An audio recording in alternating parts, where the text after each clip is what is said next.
que explicara en términos básicos de qué se trata la demanda, ¿ya? Y al final dan un poco cuenta de lo que ha sido este casi año que llevamos litigando ya contra Google y qué se puede esperar para el futuro, ¿ya? Entonces vamos a partir con algo que tal vez ustedes pueden conocer o no, muy básico, que es cómo, no, cómo nos enmarcamos en este caso, ¿ya? Y tiene que ver con, este es un caso de libre competencia, ¿no es cierto? Los problemas con Google pueden ser enfocados de distintas maneras, ¿ah? Pero la elección para este caso fue enfocarlo desde el punto de vista de libre competencia, ¿ya? Y libre competencia, esto de manera muy gruesa, hay dos tipos de ilícitos en términos gruesos, ¿ya? Uno son los carteles o colusión, ¿ya? Que básicamente son acuerdos entre dos más o más competidores que buscan fijar acuerdos sobre variables esenciales de la competencia en el mercado, como los precios, cantidad, calidad, etcétera. Este es el típico caso en que alguien se pone de acuerdo para, por ejemplo, elevar el precio de algún bien, ¿ya? O para limitar la cantidad y para que suba el precio. Ese es un cartel, ¿no? Y por el otro lado están los usos de posición dominante. Esto nuevamente es una tipología súper gruesa, para que la consideren. Eh, y la característica del uso de posición dominante, a diferencia del cartel, en que siempre tiene que haber dos o más, es que esta conducta la ejecuta una parte. Puede ser una persona jurídica, una persona natural, una persona que actúa en el comercio, que tiene un gran poder de mercado, ¿ya? Y tiene básicamente dos requisitos, nada más. Uno, contar con una posición dominante, y dos, abusar de dicha posición, ¿ya? Entonces, este es el cuadro, digamos, legal teórico básico que tienen todos los países de Latinoamérica y del mundo occidental en materia de libre competencia. Estos son los dos grandes tipos de ilícitos. Estados Unidos es una forma de excepción porque el abuso de posición dominante no está reconocido como tal, pero todo el resto del mundo que ustedes conocen, digamos, y el cual van de vacaciones de vez en cuando, tiene esta estructura, ¿ya? Se sancionan los carteles, que son los acuerdos, y se sancionan los usos de posición dominante, que es cuando una parte abusa de su poder dominante o muy grande, ¿ya? Y este es el foco de los casos. O sea, el foco de los casos está acá, ¿cierto? Google, alguien dominante, abusa de dicha posición, ¿ya? ¿Y qué es lo que es el abuso de posición dominante? ¿O qué significa? Perdón, déjame correr esto. Eh, ya, lo primero que hay que entender que es una situación fáctica, ¿ya? La posición dominante no necesariamente está alineado con un porcentaje particular de mercado, ¿ya? Claro, uno pensaría alguien que tiene 90% seguramente es dominante, pero alguien que puede tener 40% puede ser dominante, 70, 60, y no hay un porcentaje fijo, ¿ya? Hay presunciones, por ejemplo, sobre 70 o sobre 50, hay presunciones que pueden ser presunciones legales o jurisprudenciales, pero en general lo relevante que usted tenga en la cabeza es que no tiene que ver con un porcentaje. Tiene que ver con un test, y el test es poder tomar decisiones de manera independiente del resto del mercado sin sufrir consecuencias relevantes, ¿ya? ¿Qué significa esto? En un mercado competitivo en general, los participantes de un mercado, para tomar decisiones, por ejemplo, de precio, piensan que va a ser el resto. Por ejemplo, si yo estoy vendiendo pan, ¿ya? Y estoy vendiendo a $1 el kilo de pan, y decido, lo voy a subir a $2, yo sé que lo más probable es que yo pierda muchos clientes si es que todo el resto del mercado lo está vendiendo a $1, ¿ya?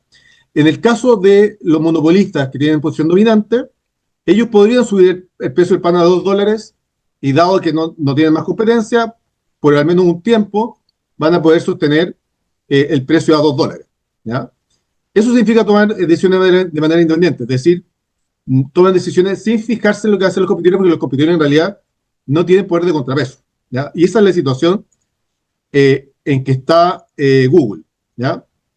Esta posición dominante puede tener una fuente ilícita, ¿ya? Innovación, eficiencia u otro. O sea, la posición dominante no es ilícita per se, ¿ya? Lo que es ilícito es el abuso, ¿ya? O puede tener, ¿no es cierto?, esta fuente ilícita que puede ser o un abuso o un cartel, ¿ya? Entonces, lo que es relevante aquí considerar nuevamente es que la posición dominante no es ilícita por sí, y que obedece a esta situación fáctica en que yo soy capaz de tomar decisiones sin considerar lo que hacen mis competidores. Es decir, Me da lo mismo porque yo sé que la demanda se va a quedar conmigo, ¿no?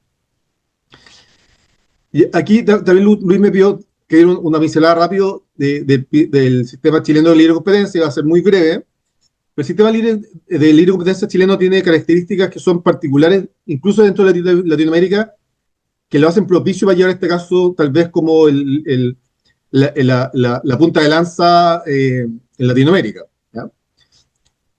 Y son tres características. Uno, la institucionalidad de libre competencia chilena, la agencia, se llama Fiscalía Nacional Económica, donde yo trabajé muchos años, es una entidad técnica con independencia del Poder Ejecutivo, es decir, el presidente no lo puede cambiar, tiene facultades para investigar muy avanzadas, puede, por ejemplo, pinchar teléfono, allanar y requisar documentos, puede obtener registros de llamados y otros, pero tiene una particularidad que es distinto a casi todo el resto de Latinoamérica, ¿ya? La Fiscalía Nacional Económica investiga y acusa, pero no tiene facultades para decidir ni sancionar, ¿ya? La mayoría de las agencias que ustedes conocen, como el Indigopi, yo hoy día estoy en Perú toda esta semana por trabajo, estoy visitando clientes y prospectivos clientes en Perú. El Indigopi, por ejemplo, puede sancionar directamente, ¿ya? Tiene una especie de tribunal adentro, pero en el fondo es la misma agencia la que investiga, eh, tiene una división interna que investiga y después una división interna que decide, pero es la misma entidad. En Chile, no. En Chile la Fiscalía Nacional Económica solamente investiga, acusa, y después hay otro organismo que es el que decide, que es un tribunal que está separado. Luego, otra particularidad de Chile que no tiene casi ningún país de Latinoamérica es que permite litigación privada, ¿ya? ¿Qué significa esto? Que cualquier privado puede acusar a otro o al Estado de cometer un ilícito anticompetitivo, ¿ya? Estos casos solían ser no muy comunes hace 20 años, pero hace 10 años han subido mucho y ya los últimos 5 años la mayoría de los casos son casos privados, ¿ya? El resto de Latinoamérica en general no puede, ¿ya? ¿Por qué? Porque se le entrega el monopolio del ejercicio de la acción de libre competencia al Estado. Entonces, hay que convencer al Estado que persiga a alguien, pero no se puede demandar directamente y obtener una sentencia y una multa en contra de un privado ejercido desde el lado privado, ¿ya? Es una desventaja, obviamente, en el resto, en la mayoría de los países de Latinoamérica, porque no permite controlar realmente qué tipo de acciones se llevan, los tiempos, etcétera. Y después en Chile hay un tribunal, que es un tribunal especializado, se llama Tribunal de Defensa Libre de Competencia. Es un tribunal que tiene 2 economistas y 3 abogados, economistas generalmente muy reputados. Establece multas y sanciones altas, pueden ser hasta 30% de las ventas eh, que se produjeron durante el periodo de cometer un ilícito. O sea, imagínense para Google, por ejemplo, son montos siderales, digamos, de todo lo que vende en cada país al año, ¿ya? Tiene un sistema recursivo directo a la Corte Suprema, es decir, las decisiones del tribunal van directo a la Corte Suprema, no pasan por la Corte de Apelaciones, y el resto de Latinoamérica es distinto. Chile es el único país en Latinoamérica que tiene un tribunal especializado como este, externo, ¿ya? El CADE en Brasil, el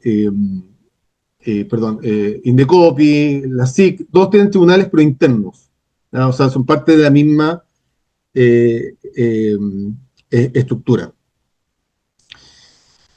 Ya, entonces, como recordamos, para establecer un abuso dominante tenemos que tener 2 elementos, ¿cierto?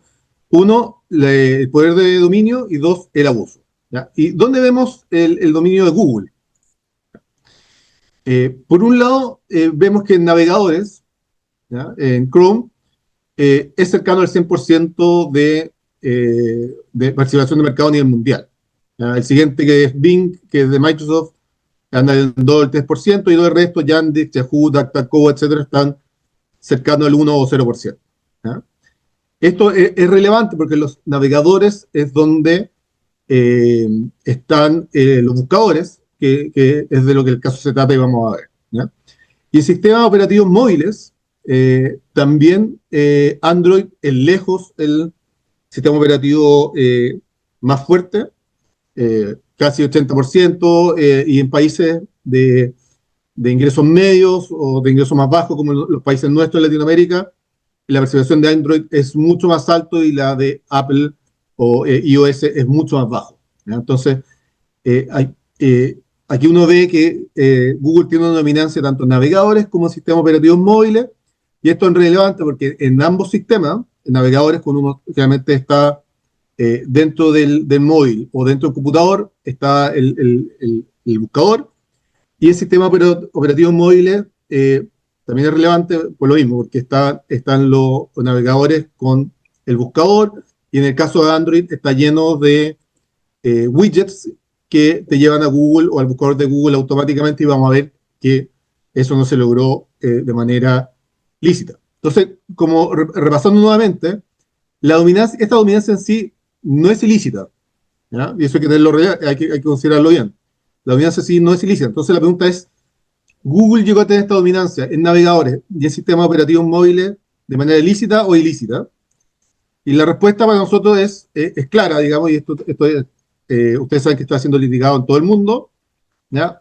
La fuente es ilícita. O sea, no es una fuente solamente por eficiencia. En parte, obviamente, Google es innovador, es eficiente, ¿ya? Pero en una parte importante o relevante, esta dominancia la está adquiriendo por vías ilícitas, ¿ya? Primero, bueno, hay acuerdos competitivos, ¿ya? Un primer grupo son acuerdos de no distribución y no competencia en navegadores, ¿ya? Es decir, que los navegadores usen Google Search por defecto, ¿ya? Entonces, por ejemplo, hay un acuerdo de pago a Apple que el año pasado fue de $20 billones para que Safari, que es el navegador de Apple, tenga como buscador por defecto a Google. Es decir, uno se mete a un iPhone, el navegador no es Chrome, es Safari, pero el buscador es Google, ¿ya? Y ese acuerdo de pago de $20 billones al año es porque obviamente para Google es muy relevante el estar en dominancia en el mercado de search, en el mercado de buscadores, ¿ya?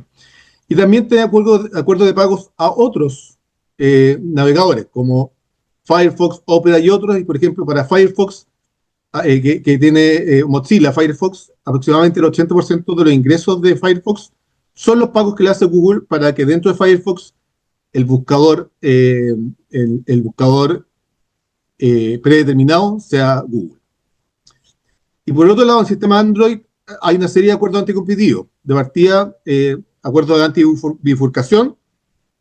Estos se dan inicialmente, si ustedes recuerdan, Android partió como un sistema operativo de fuente abierta que Google compró alrededor de 2005, ¿ya? Que prometía en el fondo, como cualquier sistema de código abierto, que pudiera ser manipulado como cada uno quisiera. Pero Google empezó a imponer estos acuerdos de antibifurcación, por ejemplo, a Samsung o cualquier fabricante de teléfonos que necesitara un sistema operativo.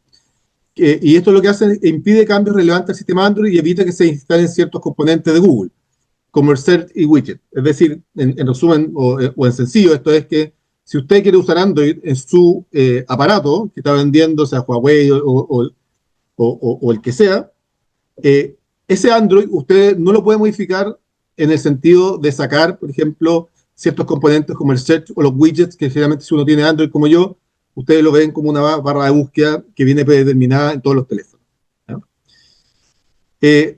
Y otros tienen que ver con el acuerdo de distribución de aplicaciones móviles que también lo que hacen es que obligan a los fabricantes de teléfonos, si que quieren usar Android y quieren usar aplicaciones de Google, es a instalar al menos un paquete de 11 aplicaciones de Google, ¿ya? Es decir, si vemos, y esto hay mucha más información, en la fuente de la dominancia son acuerdos competitivos y una serie de otros conductas abusivas, ¿ya? Ahora, respecto al caso de cooperativa, ¿ya? Ahí está la carátula o la primera página de la demanda que te pusimos el año pasado con Luis, ¿no es cierto? Ustedes ven que estamos representando cooperativa y estamos demandando a Google LLC y la matriz Alphabet, ¿ya? ¿Y de qué lo que usamos? Son tres ilícitos, ¿ya? Básicamente. Uno, un abuso de posición dominante y competencia desleal en publicación de noticias. Dos, abuso de posición dominante en derivación de tráfico. Y tres, abuso de tecnología de publicidad digital, ¿ya? Ya.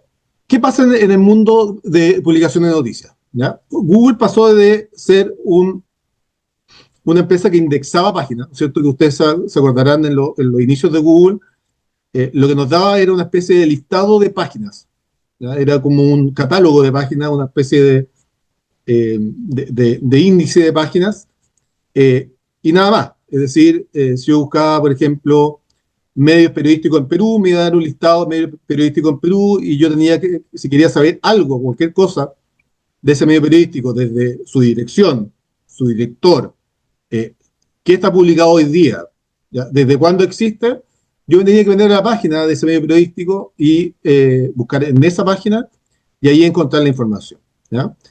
Así empieza Google con esto de los, ¿no es cierto?, de los links azules relevantes, y la gran ventaja que obtuvo Google en el mercado de los buscadores es que su algoritmo permitía rankear de mejor manera estos links azules, poniendo los más relevantes al principio, eh, eh, y por lo tanto satisfaciendo de mejor manera lo que la persona estaba buscando, ¿ya? Pero esto ha mutado, como ustedes saben, brutalmente, ¿ya? Actualmente, si yo busco cualquier cosa en Google, Google ya no se comporta como esta especie de catálogo de páginas, sino que me da información, ¿ya? Y la verdad es que se ha convertido en un competidor en el mundo de la noticia. Si yo quiero saber en este momento qué está pasando en Perú, ¿no es cierto? Ayer hubo un conflicto diplomático con México, si yo lo busco, la página de inicio del SERP de Google, la SERP, me va a mostrar noticias sobre esto, pero no me va a mostrar un link a un diario, no sé, al Comercio de Perú, sino que me va a mostrar qué pasó, ¿ya? Aquí hay un ejemplo que yo busqué ayer sobre la elección presidencial de Chile, por ejemplo, me da información de cuándo es, la última encuesta, etcétera, ¿ya? Y aquí ¿qué es lo que ocurre? Google usa estas noticias, no las crea, no paga por ello, no paga periodistas, ¿ya? No corre riesgos financieros levantando medios, ¿ya? No chequea la veracidad necesariamente de la noticia, sino que usa noticias, generalmente usando primero la información de los medios que ella considera de mejor calidad, y la pone a su disposición directamente en esta página de inicio, ¿ya? Y esto, como vamos a ver un poco más en detalle más adelante, lo que hace es que esta página se convierte en realidad en un meta portal de noticias, y Google monetiza después esta atención una vez que alguien estando acá luego llega a una búsqueda que se llama búsqueda de carácter comercial. ¿Ya? Pero en simple, ¿cierto? Google pasa a ser entidad que indexa a un competidor realmente de noticias, pero sin realizar gasto alguno en levantar información. Perdón, ahí dice noticas en noticias. Ahora, ¿serán tan importantes las noticias? ¿Ya? Eh, ¿O estaremos en el fondo naufragando en un mar muy poco profundo? Según Google, solo el 1 a 2% de las búsquedas son de carácter informativo. ¿Ya? Esto es algo que ha dicho en el pasado, y recién hace un par de días yo estuve en una prueba testimonial de un señor argentino de Google que reafirmó que los datos de ellos señalaban que solamente el 1 a 2% de la búsqueda eran de carácter informativo, ¿ya? Entonces uno dirá, bueno, 1 a 2% es muy poco y por lo tanto no es muy importante para Google, ¿ya? Sin embargo, los estudios independientes dicen algo muy distinto, ¿ya? Nos dicen que la verdad es que el 70% son informativas, y 40-50%, es decir, casi dos tercios, 70%, son de carácter noticioso. Noticioso que puede ser política, internacional, farándula, pero noticioso. O sea, si hoy día es el día del hot dog en Santiago, tal vez hay una noticia de la cooperativa diciendo dónde lo voy a comer, dónde están las mejores ofertas, etc. ¿Ya? Entonces, aquí hay un gap muy grande entre lo que Google dice y lo que todos los estudios independientes dicen, ¿ya? Eh, eh, Perdón. Ya. Y aquí nosotros lo relevante nuevamente es que Google, sin crear contenido, lo usa indiscriminadamente, sin pagar. Esto, esto también es relevante. Google no paga por este contenido que toma de ustedes. y abuso de posición de dominio. ¿Ya? Y aquí lo interesante, esto lo saqué hoy día en la mañana, temprano, estando en Perú, de la tendencia actual, los trending topics del día en Perú. ¿Ya? Entonces, ¿no es cierto? Por un lado, Google dice que la búsqueda de noticias son muy pocas, muy poco importantes para ellos. ¿Ya? También dicen que no ganan plata con eso, no ganan dinero con eso. Pero si uno mira esto, y esto que yo lo hago casi todos los días, todos los trending topics acá, todos, son de carácter noticioso. ¿Ya? Betsy Chávez, ¿no es cierto?, que es esta señora que buscó asilo en la Embajada de México, acá en Perú, después partido, hay un paro al parecer en Perú y hay búsquedas sobre eso. Y todas estas búsquedas nos llevan inevitablemente a creadores de contenido, periódicos, sitios de noticias, etcétera, que están cubriendo toda esta información. ¿Ya? Pero Google, si yo busco paro 4 de noviembre de 2025, seguramente me va a dar información en un párrafo corto de lo que está pasando y por lo tanto yo nunca voy a llegar a la información que está contenida en un medio. ¿Ya? Pero ya esto de ver los trending topics o los tendencias actuales no calza, pero para nada, con todo lo que Google dice que las búsquedas son poco importantes, ni tampoco calza, ¿no es cierto?, con esto que estaba hablando Luis antes el Digital News Initiative o el Google News Initiative, ¿cierto? Google, pese a que las búsquedas de carácter informativo son muy pocas, parece dedicarle mucho recurso a los medios, ¿ya?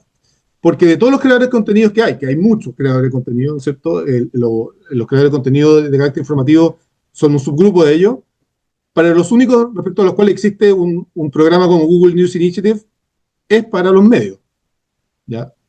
No existe, por ejemplo, un Google News Initiative de influencers que crean contenido también, o no sé, profesores de historia que generen información sobre historia latinoamericana.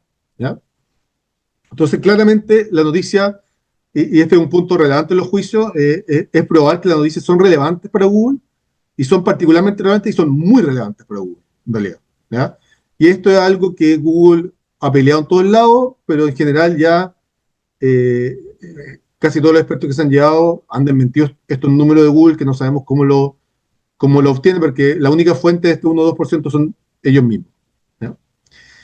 Después, el segundo ilícito tiene que ver con el abuso de posición mediante la derivación de tráfico. Aquí voy a tratar de ir más rápido. ¿Cómo opera este abuso? Básicamente, como ustedes saben, hay dos tipos básicos de tráfico. El directo, ¿no es cierto?, que la persona tipea la dirección directamente en el navegador. El derivado, que la persona encuentra el link en alguna parte. ¿Ya? Y aquí los navegadores son muy importantes. Es decir, yo encuentro el link a una noticia cooperativa en alguna parte. El pago implícito de la indexación del contenido es derivación de tráfico. ¿Ya? Entonces, porque más clics es más audiencia y mayores ingresos publicitarios. Es decir, toda la estructura, ¿no es cierto?, de Google con los medios originalmente era, ok, Google, indéxame, yo quiero aparecer porque quiero que la gente me encuentre, por lo tanto llegue tráfico derivado. O sea, gente que no tipea cooperativa.cl o el mostrador.cl, sino que encuentra o hace clic a la página cooperativa a través de un buscador. ¿Ya? Eh, pero, por un lado, el ingreso de Google como publicador de noticias quita clics hacia medio. ¿Cierto? Si yo veo satisfecha mi sed informativa en la página de inicio de Google, al buscar hoy día yo por Betsy Chávez o por buscar el debate presidencial de la Archi, que está en este momento en Chile, ¿ya? Y me dicen qué pasó, o quién estuvo mejor, o cuál es el conflicto con México actualmente y Perú. Yo tal vez no voy a hacer clic al medio, por lo tanto nunca voy a llegar a la página del medio que fue el que creó realmente el contenido. ¿Ya? Y menos clics tiene un doble efecto. ¿Ya? Es menos visita, o sea, tengo menos visita, pero al tener menos visita, esto tiene un segundo efecto, que el valor por mil, el CPM, ¿no es cierto?, el costo por mil, también baja. O sea, baja tanto el número de clics como el valor de CPM, porque obviamente los medios que tienen mayor arrastre, o sea, mayores visitas, pueden cobrar más por sus noticias. ¿Ya? Y esto se ha ido incrementando en el tiempo, ¿cierto? Desde fines del año pasado hasta ahora, los overviews de inteligencia artificial han mermado mucho el tráfico derivado. Hay estudios que dicen que se está bajando el tráfico derivado entre 50 y 70%. ¿Ya? Esto el Guardian lo publicó hace un par de semanas.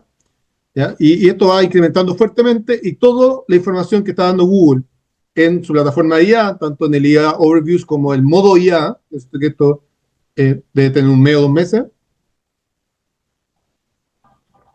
es información que saca de los medios como ustedes que crean el contenido y que invierten en pagarle a periodistas, infraestructura, en servidores, etc. ¿Ya? Google, la verdad es que los medios no tienen alternativa, no se pueden salir de Google. Lo que Google dice, es muy fácil, usted no se indexe, ¿cierto? Pero como vimos al principio, al ser dominante en el mundo de los navegadores y en el mundo móvil, eh, y al no tener competencia, los medios no pueden salirse de Google, porque si se salen en Google, eh, los tráficos derivados, siendo tal vez subóptimos en este momento, va a pasar a ser cero. ¿Ya? Porque no hay un competidor que sea capaz de derivarle tráfico a los medios como lo hace Google actualmente, porque Google se encargó entre comillas, matar a esa competencia. ¿Ya? Pero no teniendo alternativa a los medios, Google lo que hace, sí hace, incrementa sus ingresos publicitarios propios, ¿ya? Usando información que no les es propia. Y el tercer, perdón, se ve un poco de agua. Y el tercer tipo de uso posición dominante tiene que ver con la industria de AdTech o la industria, ¿no es cierto?, de tecnología para avisos en línea, ¿ya? Y este es un cuadro que es muy conocido, ustedes lo deben conocer, ¿no es cierto?, que muestra el medio ambiente de cómo eh, se coloca un aviso en un medio, ¿cierto? Y son estas tres patas. Por el lado de la oferta, ¿no es cierto? Están los ad servers, el double click, que es el que ustedes todos deben usar, el ad server actual, cambió de nombre ahora. Después está como bolsa el ADEX, el AD Exchange, y por el lado de los avisadores está Google Ads, ¿no es cierto? Y lo que ha hecho Google en el tiempo es que se ha apropiado de todos los eslabones de esta cadena a través de una serie de ilícitos que vamos a explicar. ¿Ya? El negocio publicitario de Google comenzó con la venta de publicidad de texto, ¿cierto? Que sería, ustedes se acuerdan que decía, compre Coca-Cola en un texto, nada más en el buscador. ¿Ya? Esto se fue complejizando con el tiempo, y estos tres eslabones, ¿no es cierto?, que conecta oferta con demanda a través de esta especie como de bolsa, ha tenido muchos participantes en su historia, ¿ya? Pero Google eh, ha logrado eliminar su competencia a través de varios medios. Acuerdo con otras grandes empresas, por ejemplo, hay un acuerdo con Meta, ¿no es cierto?, para que Meta no desarrollara un sistema de venta de ads en línea a cambio de darle un trato preferente a Meta en el ADEX, en el Ad Exchange.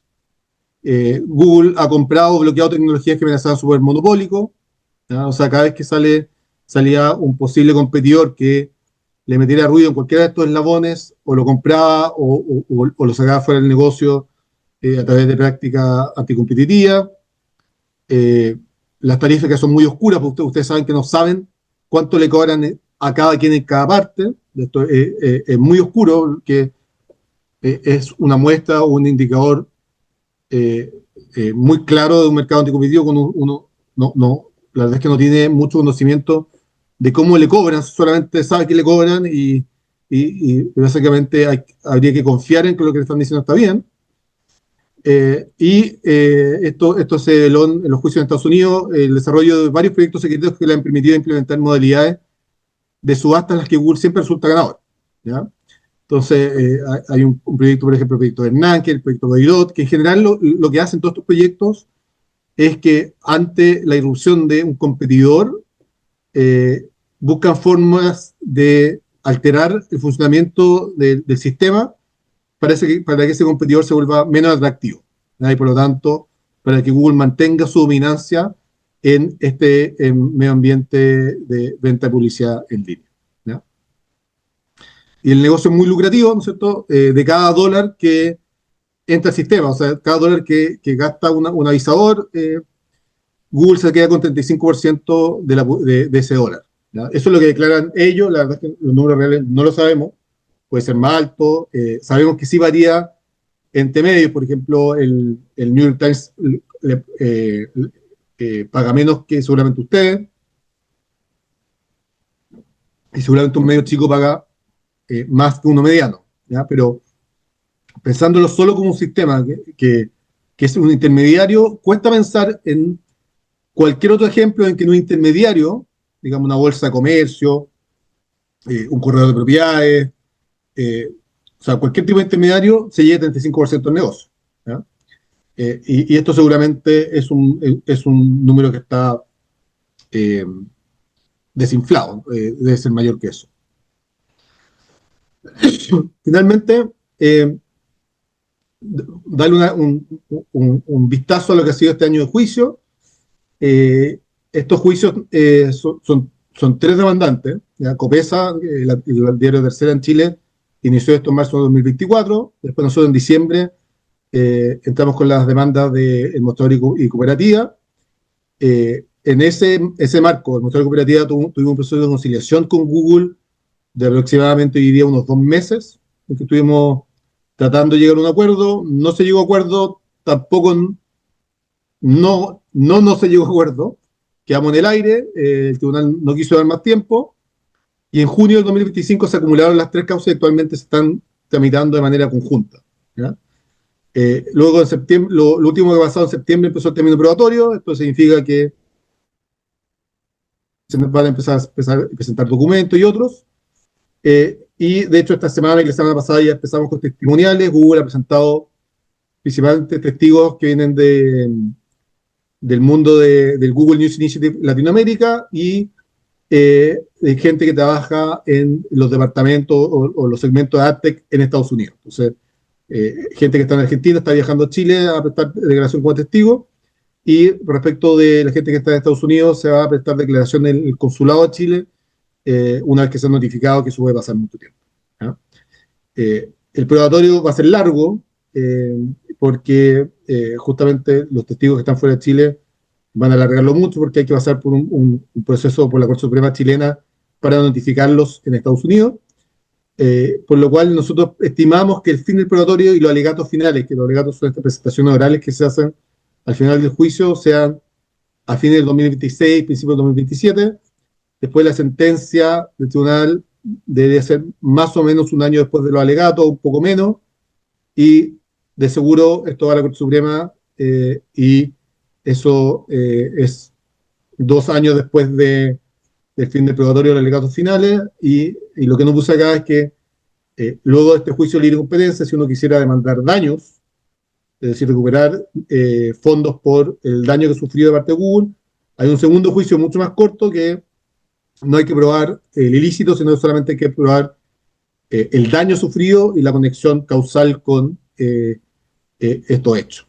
¿Ya? Entonces estamos en el primer año de seguramente unos 5 o 4, ojalá 4 o 5 años de este primer caso, y todavía con un año después más por daños. Eso. Feliz de recibir preguntas, comentar lo que ustedes estimen.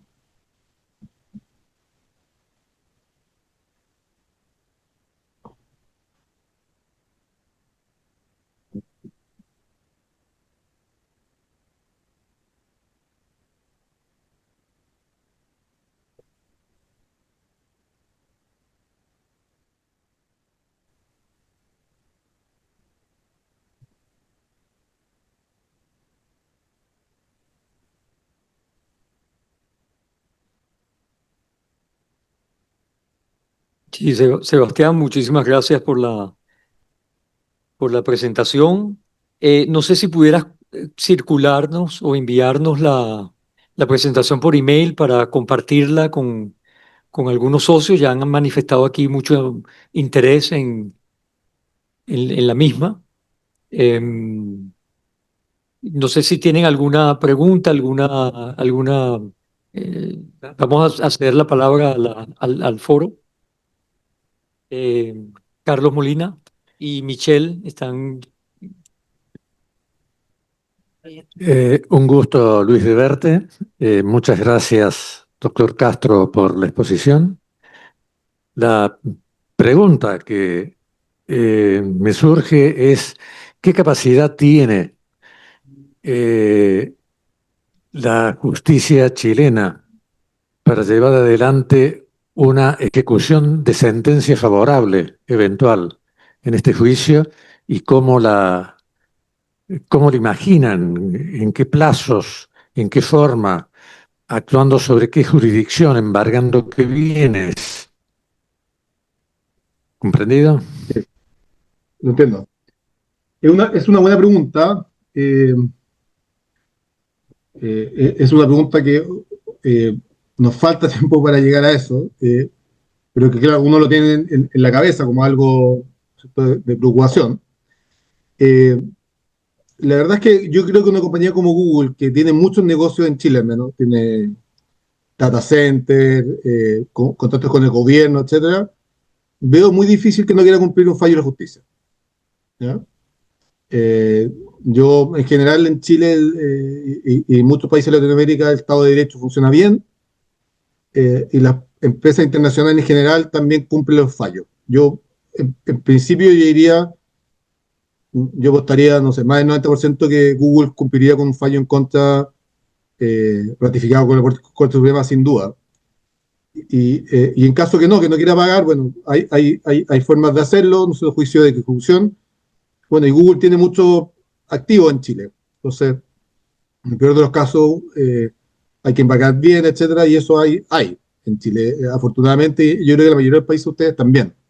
¿Ya? Por lo tanto, no lo veo como un problema particularmente grave, ni de preocupación.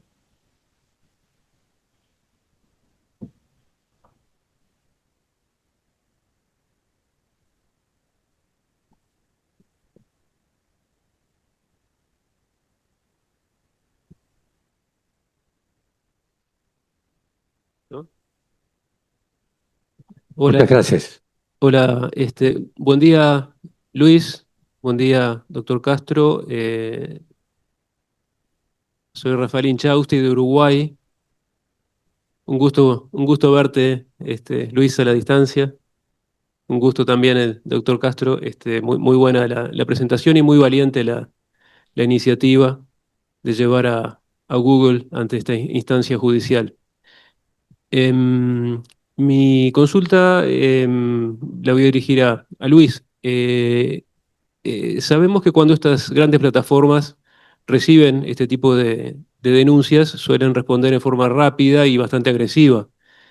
Y quisiera saber si Radio Cooperativa ha experimentado algún tipo de represalia o de respuesta por parte de esta plataforma que ha sido denunciada, y que le haya causado algún perjuicio comercial o de algún otro tipo. Hola Rafael, gusto saludarte. La verdad es que no hemos percibido algo especial. Hay que ser francos, decir, no hemos percibido una represalia, aún al menos no. Ya las cosas que Google hace normalmente y las hace con todos nosotros son suficientes. Como explicaba Sebastián, bueno, nos tienen bastante abrumados, ¿no? Pero contestando derechamente tu pregunta, no. En el caso chileno, y esto lo podría explicar mejor Sebastián, el que hayan represalia durante un juicio es también una cuestión grave, ¿no? Que sería penada. Sebastián, Tal no sé si vez, tú puedes explicarlo mejor.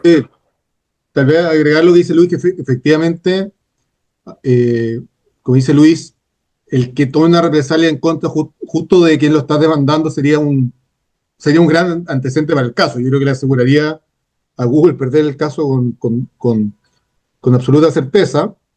Pero esta es la pregunta que hace, perdón, no escuché el nombre, pero vi que era de Uruguay, el señor de Uruguay, es algo que preguntan mucho. Nosotros estamos preparando entrar con más medios a demandar.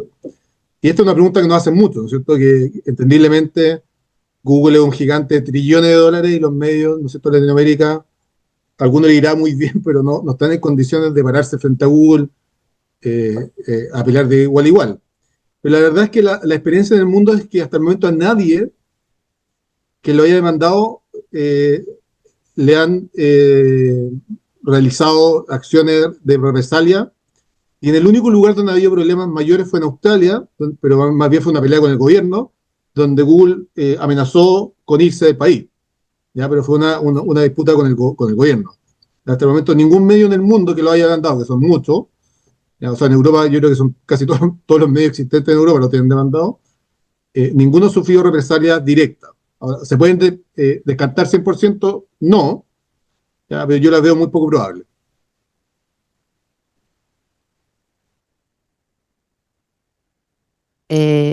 Buenos días, gracias doctor Castro, Luis. Yo soy Michelle de Perú y seguramente como sabe el doctor Castro, nosotros también estamos a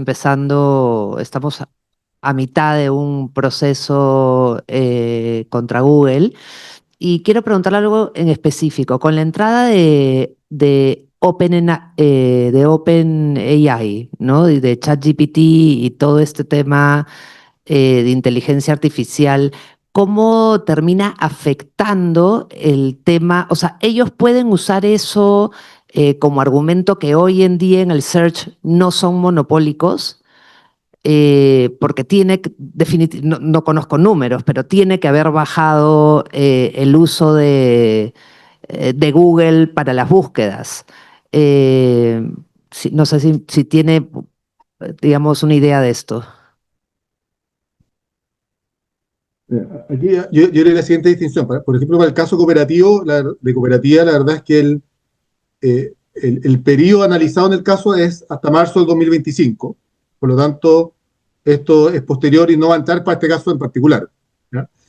Pero lo que sí es claro es que este argumento que usted dice, Google ya lo está utilizando en todos lados, diciendo que vieron, o sea, ChatGPT me va a quitar mercado y yo voy a ser pequeño, pero hasta el momento los números no muestran eso. O sea, hay mucha gente que usa ChatGPT, pero no ha bajado mucho el uso de Google. ¿Ya? Es una herramienta más.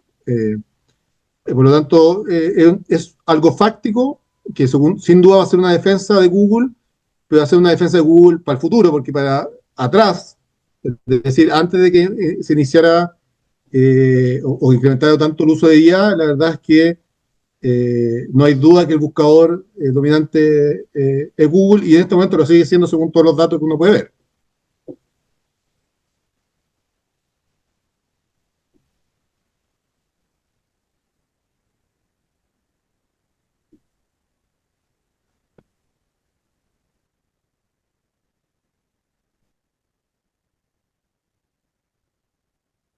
¿De fricción? No. Sí, dale. Sí, aló. Yo quisiera hacer una pregunta ahí a mis connacionales. Habla Enrique Aimone de Anatel. Mucho gusto de verte, Luis, y también Sebastián. Con el afán, digamos, de darle coraje a ¿cómo se llama?, a los que estamos acá. Yo quisiera saber, en tu opinión, Sebastián, ¿cuál es el beneficio que más actores, en el caso chileno, tú sabes que estamos trabajando también con los canales de televisión, pero más actores a nivel latinoamericano, en las distintas instancias que tú dices que no son similares porque cada uno tiene su peculiaridad legislativa, pero cómo esta especie de litis consorcio que pudiera armarse a nivel latinoamericano puede acelerar esta reparación justa que los medios reclaman, si esa presión pudiera, digamos, ayudar en la medida que se sumen, como dijiste tú, digamos, viendo la realidad de cada país en particular, a que una cuestión de este tipo se zanjara y se zanjara de una manera relativamente satisfactoria y no en un plazo sine die, digamos, o sea, indefinido. ¿Cómo lo ves tú esa posibilidad, Luis? O Sebastián en este caso más concretamente. A ver, yo distinguiría dos dimensiones de esto. Eh, una dimensión del pasado que es de carácter, digamos, punitiva, de castigo, ¿ya? Y claro, Google, esta es una predicción, digamos que no me la cobren después, pero es una predicción informada, en base a la máxima de la experiencia y la lógica del mundo real. Una vez que Google pierda los casos definitivamente en las jurisdicciones grandes, digamos, o sea, Europa, Estados Unidos, yo me imagino que van a estar todos los incentivos para que eh, llegue a acuerdos sobre los juicios abiertos en todos lados, ¿ya? Porque por mucho que Google tenga muchos fondos, por ejemplo en Chile, yo creo que sabiendo que si sabe que va a perder, porque si pierde en Estados Unidos y en Europa, es muy poco probable que gane en Latinoamérica, ¿cierto? Porque toda esta conducta no fueron ejecutadas en Chile, digamos, son ejecutadas en San Francisco o en Europa, digamos, pero acá no se toma ninguna decisión de cómo funciona Google. ¿Ya? Que hay gente comercial solamente en Latinoamérica. Entonces, si pierden en Estados Unidos, pierden en Europa, eh, yo creo que van a llegar a un acuerdo porque al menos se evitan pagar multas, dejan de estar litigando, dejan de estar en abogados, que algunos son muy caros, otros son muy económicos. eh, y ninguna empresa quiere estar con 1000 frentes abiertos de litigio. Eso es la primera distinción que hago en el mundo hacia atrás del castigo, ¿ya? Pero donde yo veo más fuerza de una unión, ¿no es cierto?, bolivariana, latina, digamos, es el futuro, porque en el fondo, en Canadá, en Australia, se han llegado a acuerdos o vía regulación para que se indemnice de cierta manera a los medios por la creación de contenido y el uso del contenido que está haciendo Google, que incluso con el tema de la IA, no solamente lo usa para informar en su página, sino que lo usa para entrenar a su algoritmo, digamos, y a la inteligencia artificial. O sea, la inteligencia artificial se hace más inteligente y más útil, etcétera, gracias al contenido que ustedes crean, ¿ya? Entonces, yo creo que esta fuerza mancomunada, yo la veo muy relevante para el futuro, para tratar de llegar a algún tipo de regulación o acuerdo con Google. Las dos son alternativas viables, ¿no es cierto? Que lleguen a un acuerdo los medios con Google para establecer algún tipo de pago o contraprestación por el uso del contenido, o regulación que haga lo mismo, que yo creo que, siendo cualquier empresa internacional, yo optaría por el acuerdo 100 veces antes que someterme a los congresos de toda Latinoamérica que pueden, ustedes saben, disparar para muchos lados, ¿ya? Por lo tanto, yo veo muy relevante esta unión. Yo creo que esta unión también disminuye mucho la probabilidad de represalia, ¿cierto? Lo que decía el colega uruguayo. Y lo veo mucha más ganancia que riesgo, digamos. O sea, veo muy pocos riesgos.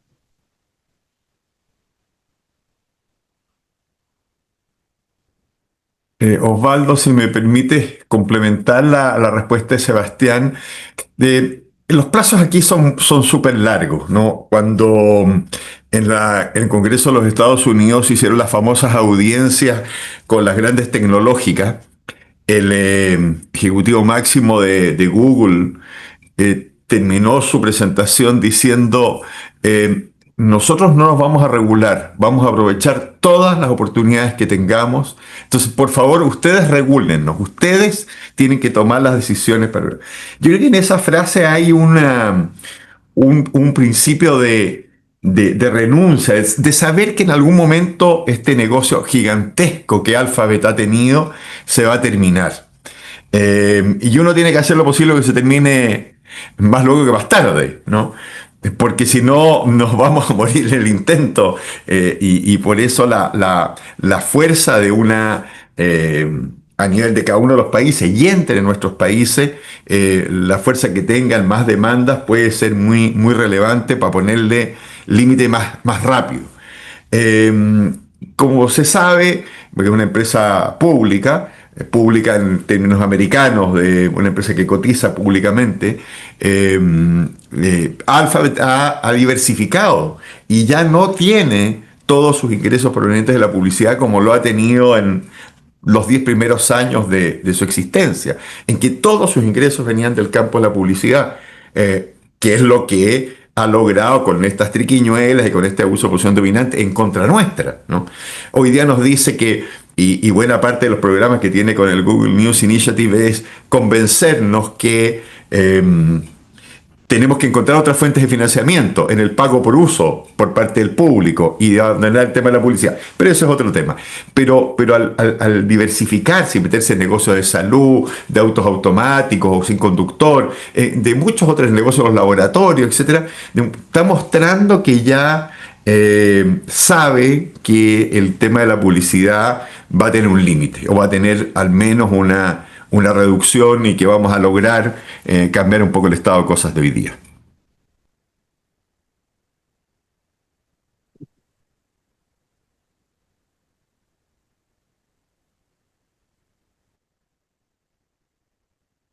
Excelente. No sé si hay alguna otra inquietud en la sala, algún planteamiento adicional. Bueno, entonces, muchísimas gracias a los ponentes. Realmente ha sido muy enriquecedora la discusión y esto es apenas el comienzo de esta lucha que se ha iniciado. Si no hay ningún otro tipo de comentario, vamos a pasar con la siguiente exposición. Muchísimas gracias a todos, gracias a Osvaldo y a todos los presentes. Y por supuesto, muchas gracias a Sebastián. Sí, Bien, Sebastián, muchas un fuerte gracias. abrazo, agradecidos Muchas- por tu tiempo. Y Luis, como siempre, bueno, te extrañamos todos acá en el Consejo Directivo, pero sabemos de tus luchas, de tus esfuerzos y de tus desvelos por la IR y por los temas que nos unen. Gracias. Muchas gracias también. Gusto. Gracias. Adiós. Gracias. Sí.